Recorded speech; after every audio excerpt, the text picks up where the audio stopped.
मानूर उठ गई? जी मालकिन, छोटी मालकिन ने नाश्ता कर लिया। तुमसे कितनी दफा कहा है मैंने कि इसको जल्दी उठाया करो। मालकिन हम तो बहुत कोशिश करते हैं मगर।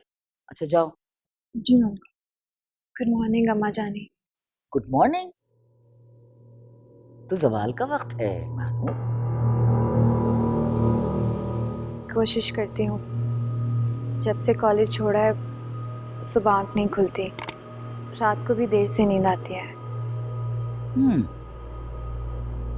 आई होप ये शब बेदारी की वजह कोई और नहीं है।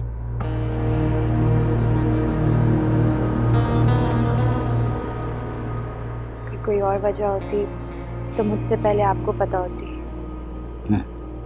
ये तुमने बिल्कुल ठीक बात कही। तुम्हें अच्छी तरह से पता होना चाहिए कि मुझसे कोई बात छुपी नहीं रह सकती मानूर।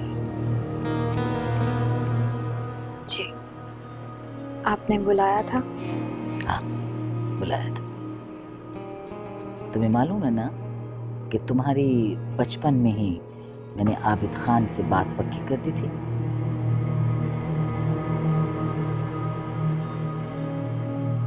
आबिद खान से तुम्हारी मंगनी हमारी मजबूरी भी है और जरूरत भी। अगर खानदान में कोई और अच्छा लड़का होता तो शायद मैं आबिद खान से तुम्हारी शादी ना करती। आप ये सब कुछ मुझे क्यों बता रही हैं? इसलिए कह रही हूँ कि आबिद खान 5 साल के बाद विलायत से वापस आ रहा है। मैं चाहती हूँ कि तुम उससे मिलो, उससे बातचीत करो, लेकिन मानो उसको किसी किस्म की शिकायत का मौका नहीं मिलना चाहिए तुमसे। कोशिश करूंगी, लेकिन आप आबिद की आदतों को मुझसे बेहतर जानती हैं।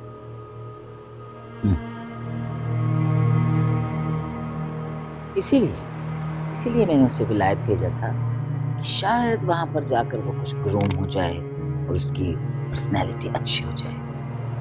लेकिन छोटी मोटी जो गलतियां या चीजें हैं वो तुम्हें नजरअंदाज करनी पड़ेंगी।